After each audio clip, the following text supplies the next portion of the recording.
Bismillahirrahmanirrahim. Assalamualaikum warahmatullahi wabarakatuh. Nah, jumpa lagi dengan saya Anwar Syukri Harahap pada pelajaran fisika, tepatnya di kelas 11 IPA. Oke ya. Nah, pada kali ini pembelajaran kita bab pertama yaitu mengenai dengan dinamika rotasi. Dinamika rotasi. Nah, perbedaannya ketika kalian kemarin di kelas 1 itu mengenai gerak lurus benda. Nah, ketika benda bergerak pada lintasan lurus, maka benda tersebut dinamakan bergerak translasi. Nah, kali ini di kelas 2 kalian akan belajar mengenai gerak benda berotasi, yaitu ketika suatu benda bergerak terhadap sumbu putarnya, maka benda tersebut disebut dengan bergerak rotasi atau bergerak melingkar. Baik, nah bicara dengan dinamika rotasi, maka besaran gaya yang harus kalian ketahui yang pertama adalah torsi atau biasanya simbolnya itu seperti huruf T, lambang Yunani, namun bukan huruf T, bisa kita baca dengan tau ya, seperti ini simbolnya. Baik, nah apa itu torsi? Torsi itu merupakan gaya pada sumbu putar yang menyebabkan suatu benda itu bergerak melingkar. Misal, ini ada sumbu putar ya. Nah, kemudian di sini ada benda. Atau kita misalkan ini adalah daun pintu, ini adalah engselnya ya. Nah, jadi ada gaya kita kasih pada daun pintu tersebut seperti ini. Kita beri daun pintu tersebut sebuah gaya. Nah, ketika kita dorong ke arah sini, maka pintu akan berputar ke arah sini. Nah, inilah yang disebut dengan perputaran terhadap sumbu putarnya, sehingga daun pintu tersebut dapat bergerak rotasi sesuai dengan arah putarnya di engsel tersebut. Nah, inilah yang dinamakan dengan torsi, yaitu gaya pada sumbu putar. Gaya ini pada sumbu putar yang menyebabkan pintu tadi bergerak. Nah, inilah yang dinamakan dengan torsi. Torsi juga bisa dikatakan dengan momen gaya. Momen gaya. Oke. Selain itu, terkadang torsi juga disebut dengan gaya rotasi. Oke ya, gaya rotasi suatu benda. Nah, biasanya torsi ini dirumuskan dengan tau sama dengan gaya dikali dengan jarak atau lengan benda. Nah, yang dinamakan dengan lengan benda itu yang mana, Kak? Nah, lengan benda itu adalah panjang atau lebar daun pintu terhadap engselnya. Oke, inilah yang dinamakan dengan jarak atau lengan. Atau bisa juga kita rumuskan dengan F dikali L. Nah, boleh antara dua ini. Nanti kalian bisa ditemukan di buku-buku. Kalau tidak seperti ini simbolnya, maka seperti ini. Terkadang dia dirumuskan dengan R, terkadang dirumuskan dengan L, seperti itu. Oke. Sekali lagi saya tuliskan torsi atau tau sama dengan gaya dikali dengan panjang lengan benda. Oke, nah contoh torsi dalam kehidupan kita sehari-hari yaitu ketika pintu rumah diberi gaya oleh tangan, maka engsel akan berputar. Ini engsel, ini adalah daun pintu. Nah, ketika pintu ini kita beri gaya dorongan, maka engsel di sini akan berputar, sehingga engsel dan dinding sebagai sumbu putar dan jarak engsel terhadap posisi tangan atau posisi gaya disebut dengan lengan gaya, atau kita simbolkan dengan R. Oke ya, itu contohnya dalam kehidupan sehari-hari. Sekali lagi saya tuliskan rumusnya, torsi sama dengan F dikali dengan R. F satuannya Newton ya, R satuannya adalah meter, sehingga torsi ini satuannya adalah Newton meter. Oke, jelas ya adik-adik sekalian. Kemudian kita langsung saja ke contoh soalnya. Baik, contoh soal. Sebuah pintu dengan lebar lengan 1,2 meter, atau bisa kita simbolkan dengan R sama dengan 1,2 meter ya, 1,2 meter, didorong dengan gaya sebesar 20 Newton, atau F sama dengan 20 Newton. Sebuah pintu dengan lebarnya 1,2 meter dan didorong dengan gaya sebesar 20 Newton. Nah, yang ditanyakan tentukan nilai torsi yang dihasilkan jika 1. Ini yang ditanya. 1. Gaya yang didorong itu tegak lurus pintu. Gaya yang didorong itu sama dengan tegak lurus terhadap pintu. Oke, ini tegak lurus ya, ini simbol tegak lurus. Kemudian yang kedua, berapakah nilai torsi jika gaya yang didorong itu membentuk sudut theta senilai 30 derajat. Oke ya. Baik, akan kita jawab yang pertama, berapakah nilai torsi jika gaya yang didorong itu tegak lurus dengan pintu. Oke, baik. Untuk itu kita masukkan rumusnya. Yang pertama, torsi sama dengan F dikali R ya. Maka kita lihat lagi tadi gayanya berapa? Gayanya adalah 20 Newton. 20 Newton dikali dengan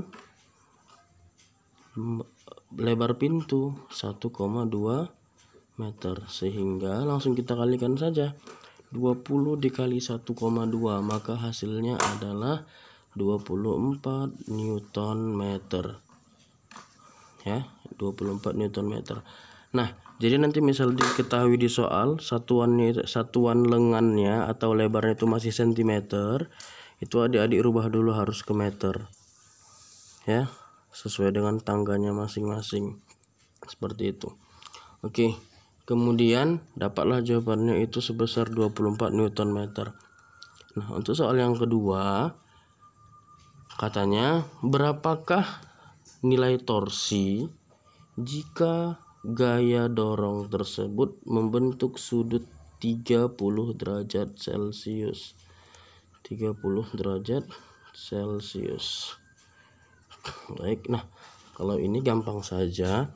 Kalau tadi rumus awalnya adalah torsi sama dengan F dikali R, maka jika ada sudut diketahui, kita tinggal tambahkan saja di sini sinus besar sudut tersebut, sinus theta. Sinus theta. Ya, sinus theta. Oke, langsung kita masukkan saja nilai masing-masingnya. F sama dengan F-nya tadi katanya 20. F-nya 20. R-nya adalah 1,2. Nah, sudutnya berapa besarnya? 30 derajat. Sinus 30 derajat. Baik, sama dengan 20 dikali 1,2, maka itu hasilnya adalah 24 Newton meter. Ya. Nah, sinus 30 berapa hasilnya, Kak? Sinus 30 itu sama dengan setengah karena merupakan salah satu sudut istimewa. Seperti yang kalian pelajarin di pelajaran matematika mengenai trigonometri, sudut-sudut istimewa. Oke. Maka 24 dikali setengah sama dengan 12 Newton meter. Maka nampak berbedanya tadi ketika gaya yang didorong itu tegak lurus terhadap pintu, maka besarnya adalah 24 Newton meter. Soal nomor 1 tadi. Nah, ketika kita dorong menggunakan sudut, artinya tidak tegak lurus pintu, maka besarnya adalah 12 Newton meter. Oke, gampang ya. Maka rumus yang harus kalian ingat itu adalah yang pertama, torsi sama dengan F dikali R dengan syarat adalah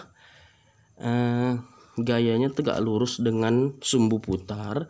Kemudian rumus yang kedua adalah torsi sama dengan gaya dikali dengan momen panjang lengan dikalikan dengan sinus sudutnya. Oke ya, sinus sudutnya. Kenapa? Karena dia tidak tegak lurus dengan engsel pintu. Baik, contoh soal yang selanjutnya. Misal nih, ada sebuah balok. Ini ya.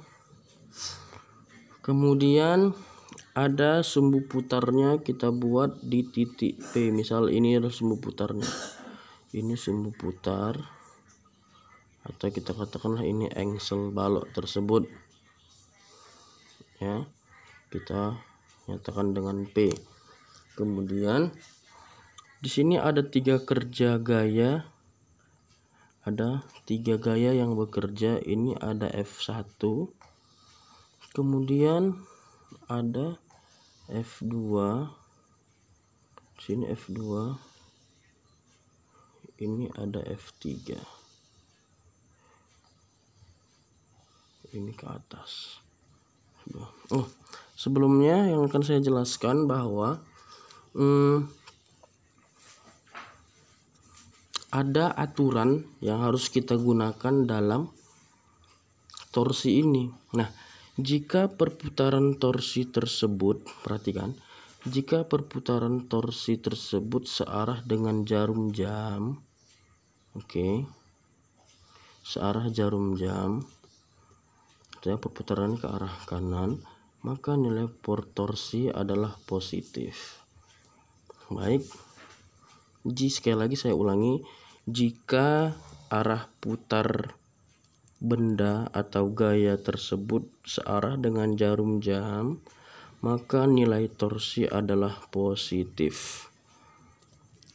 Kemudian kebalikannya, jika arah putarnya adalah berlawanan terhadap arah jarum jam, maka nilai torsi adalah negatif. Ini aturan yang harus kita ingat. Ini yang pertama, ini yang kedua. Oke, sekali lagi saya ulangi, jika arah torsi atau arah momen gaya tersebut searah jarum jam, nilainya adalah positif. Namun jika berlawanan arah jarum jam, nilainya adalah negatif. Baik, contoh soal selanjutnya nih. Ada sebuah balok ya. dengan titik sumbu putarnya kita simbolkan dengan P, baik ini P ya. Kemudian diberi gaya pada ujungnya yaitu sebesar 8 Newton. Ini F1. Kemudian ada gaya ke atas, simbolnya F2 dengan gaya sebesar 4 Newton. Baik, yang ketiga ada gaya sebesar F3 sama dengan 6 Newton. Nah, katanya di soal tersebut jarak antara gaya pertama, jarak momen lengan terhadap titik putarnya dari sini ke sini, jaraknya adalah 2 meter. Oke, sementara itu jarak titik pusat terhadap gaya yang kedua itu sebesar 1 meter. Dan yang terakhir, jarak antara titik pusat terhadap gaya yang ketiga adalah setengah dari gaya antara titik pusat terhadap F2. Artinya setengah dari 1 meter. Maka jawabannya 1 dibagi 2 sama dengan 0,5 meter. 0,5 meter. Jelas ya? Nah, yang ditanyanya adalah berapakah total nilai torsi yang terjadi pada sistem tersebut. Oke, seperti ini. Ada F1 ini, F1 sebesar 8 Newton, F2 sebesar 4 Newton, F3 sebesar 6 Newton. Oke, jarak antara F1 terhadap titik pusatnya adalah 2 meter. Jarak antara F2 terhadap titik pusatnya adalah 1 meter. Dan jarak antara F3 terhadap titik pusatnya adalah setengah dari jarak antara titik pusat terhadap F2. Artinya 0,5 meter. Baik, ini akan kita jawab torsi total. Maka cara mencarinya kita perhatikan torsi total itu sama dengan torsi gaya 1 ditambah torsi gaya kedua ditambah torsi ketiga atau momen gaya yang ketiga. Nah, kita masukkan rumusnya masing-masing. Torsi rumusnya adalah gaya dikali momen gaya ya, atau panjang lengan. Gaya dikali panjang lengan yang pertama tambah gaya kedua dikali panjang lengan kedua ditambah gaya ketiga dikali panjang lengan ketiga. Baik, nah sekarang yang kita perhatikan adalah ini simbol ini tadi. Mari kita lihat gambarnya yang tadi ya. Oke, kita lihat gambar. Soalnya tadi seperti ini, kita gambarkan lagi ulang. Ini kita simpan dulu ya. Ini tadi soalnya. Oke, ini titik pusat. Ini gaya 1. Di sini tadi ada gaya 2, F2. Di sini ada F3. Nah, sekarang kita tentukan simbol masing-masing gaya. Perhatikan. Gaya F1 ketika kita putar sesuai dengan pusat rotasinya, artinya perputarannya ke bawah nih. Ke bawah putar. Nah, ketika bentuk perputarannya terjadi seperti ini, artinya putarannya itu searah dengan jarum jam.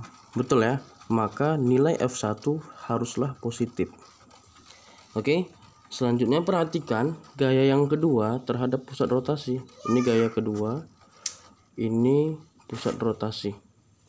Oke, kita putar nih, putar terhadap pusat rotasi. Oke, kita putar. Nah, bagaimana bentuk putarannya? Apakah searah jarum jam atau tidak? Ternyata tidak. Maka ketika putarannya tidak searah jarum jam, maka nilai torsinya adalah negatif. Maka sudah pastilah nilai torsi F2 itu adalah negatif. Oke. Kemudian F3, perhatikan ke arah mana dia putarannya. Kita lihat ke bawah, putar ke arah titik pusatnya. Ternyata searah jarum jam, maka F3 itu positif. Sehingga kita masukkan lagi ke rumus torsi total sama dengan ini, torsi total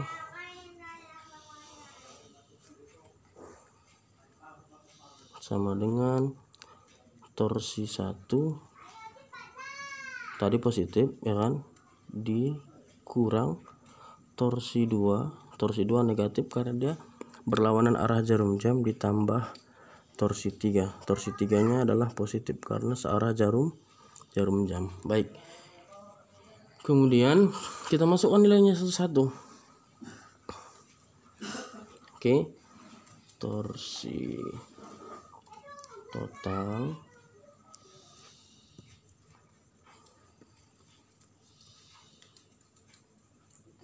sama dengan torsi 1 dikurang torsi 2 ditambah torsi 3 sama dengan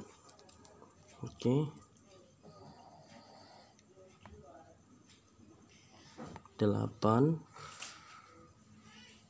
dikali 2 ya kan, dikurang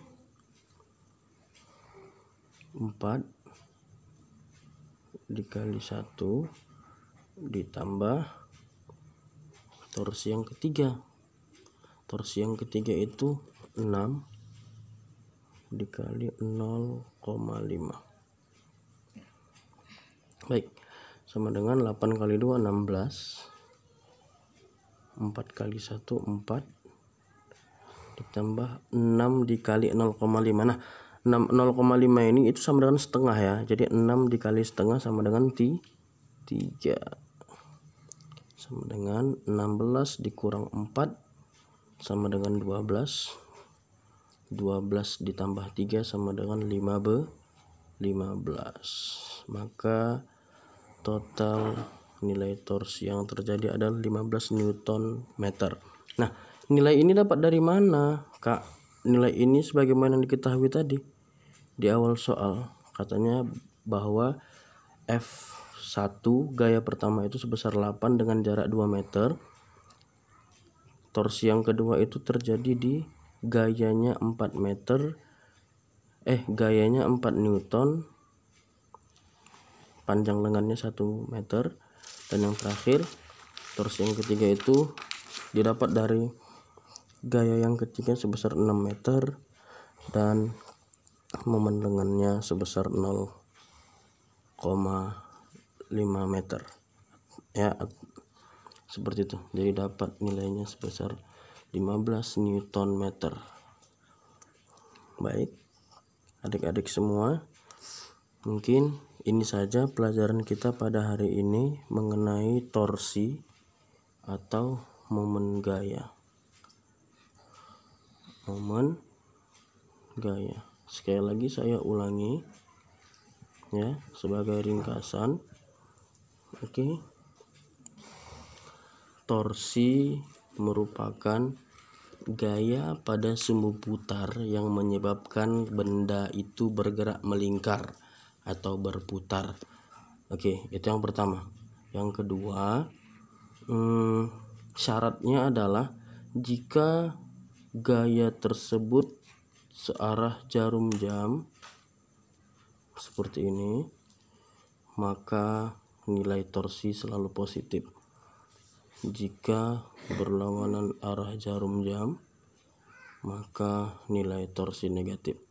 Oke, yang ketiga, rumus torsi adalah torsi atau tau, cara bacanya ya, tau sama dengan F dikali R atau gaya dikali dengan panjang lengan. Panjang lengan itu adalah panjang dari sumbu putar terhadap sumber gaya. Ini adalah gaya, ini adalah pusat. Nah, maka panjangnya itu adalah ini, panjang lengan disimbolkan dengan R. Oke ya, ini gaya tadi. Oke, jika ini tegak lurus terhadap sumbu putar, nih tegak lurus ya. Jika tegak lurus, nah kalau tidak tegak lurus bagaimana Kak? Maka jika tidak tegak lurus, maka rumusnya adalah torsi sama dengan F dikali R dikali sinus theta. Oke, sinus theta gaya dikali panjang lengan dikali besar sudut yang terjadi. Misal ini sumbu putar ya, ini panjang lengan suatu benda. Oke, kita simbolkan dengan R. Ini adalah sumbu putarnya, pusat sumbu putar. Ini adalah gaya dengan besar sudut di sini adalah misal 30 derajat.